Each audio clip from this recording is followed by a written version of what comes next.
सबटा रुपैया मोगी दै छै उड़ाई, सबटा रुपैया मोगी दै छै उड़ाई उड़ाई रे।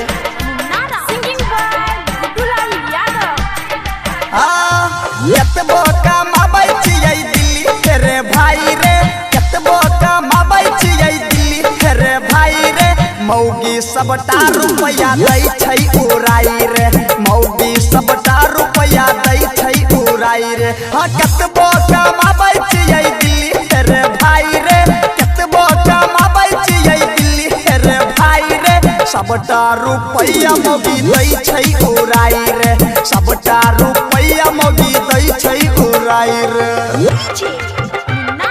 सबटा रुपैया मौगी दै छै उड़ाई रे, सबटा रुपैया मौगी दै छै उड़ाई रे, दै छै उड़ाई रे। भैया नया डिजाइन के साड़ी किनै छै, फेयर लवली गाल में उ खूबे घसे छै, नया नया साड़ी उ फैंसी किनै छै, फेयर लवली गाल में उ खूबे घसे छै।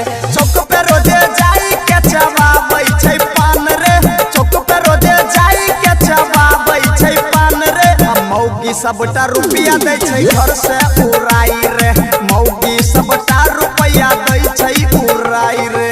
सबटा रुपया मौगी, सबटा रुपया मौगी दै छै उड़ाई उड़ाई रे।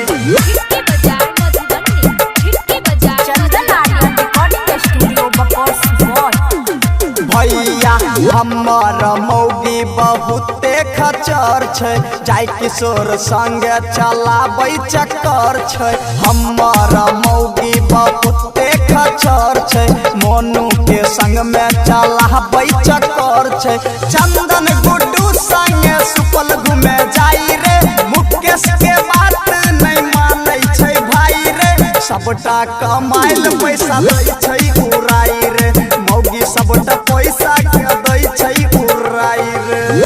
चंदन आर्यन रिकॉर्डिंग स्टूडियो बकौर सुपौल।